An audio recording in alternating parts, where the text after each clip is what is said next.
and Well, she probably trusted you. yeah, she trusted me, and me also, me being, you know, half black and everything all black that they told over here. I just want to tell you, her father is Maasai, this tribe in Kenya. The kid with spears down in a. You know, my people down there, these are like an old warrior tribe, and when the white people came to Africa, they sort of like suppressed a lot of tribes and enslaved and colonized. And my people, they killed all the white people. The white people was so frightened about my people that they left them alone. Even the Arab people left them alone. I mean, that says it all, because Arabs can be crazy. So they were completely left alone, even that everyone else was like colonized and enslaved and everything. So even today, they still live, most of them, as they did 1,000 years ago, because no one dares to mess with them. The Africans don't dare to mess with them. Because it's a very tall. You have seen pictures of them. They have goats and sheep and walk out there in the desert, you know, and with paint on and spears. They still walk around with spears. They're like the tallest, skinniest people on the planet. And the white people was, you know, they were like this, and they have it's so funny because the Europeans have been reading all those books, writing all those books about the Maasai, because we are fascinated with the things that we fear. Just like people can be fascinated with the Ku Klux Klan because they fear you, and it's the same thing. Even today in Africa, this tribe, they're still killing people. And it's funny, they really have killed a lot of people, and they look down on everyone else, and it's kind of funny. Even the other literally, they do it, yeah, and they killed also a lot of. They killed everybody. Like if they would see some other tribes, you know, they look down on them. They were so bad, but it's just funny. I think it's tell her about your grandfather. Yeah, my grandfather. This is so funny. My grandfather, he became a very, very old man. Like my African grandfather, he had 20 wives. And they gave him 453 children. She has 453 cousins. Yeah. No more. Yeah, we have 2,000 people all in all, because all of those 453 children, they had children and they had children. So we are. You must be part of the clan then, because we're all inbred anyways. It's funny, isn't it? Yeah, it's funny. But the thing is that I grew up in Denmark, so I was adopted when I was a baby, when I was 3 months old. So my whole family is white.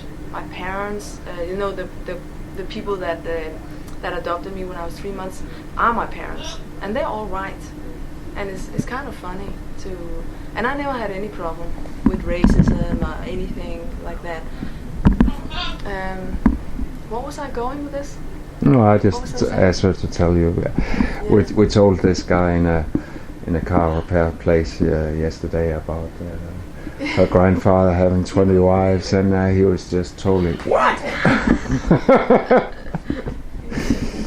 I can't even get along with my wife. He said, "How can you get along with 20 wives?" Yeah. I also told him about when I went to see my biological father down in Kenya. And he immediately had all those marriage proposal for me. And he had this one Maasai man who came at the market, and he was like, "I'm going to give you half," he said to my father, "half of all my cows. 500 cows for your daughter." And I was just, you know what I mean? I was like, oh my God, I'm going to be sold here. But of course, put some cattle. Yeah, I know, 500. It's a very good price. Yeah. But I mean, it's just funny that they still live like that down there. But that is mainly because they have been so wild and killed everybody. It's funny in the history.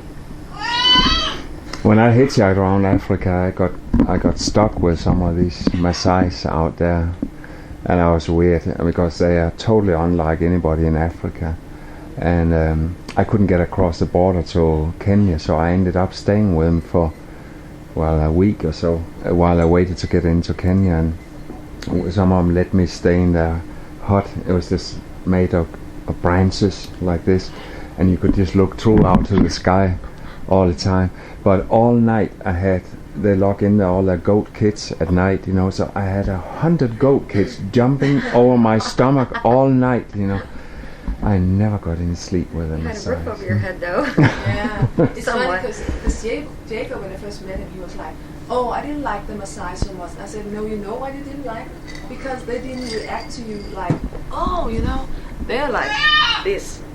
Even when I was down there, we met some warriors, and they still kill a lot of people every year, you know, and you can't really mess with them. And they were like, they stand like this, you know, and they have no time for anyone. And I was like, hi, and they were like this. And my brother said, she's also a Maasai. And then they were okay, you know, then they came to talk to me.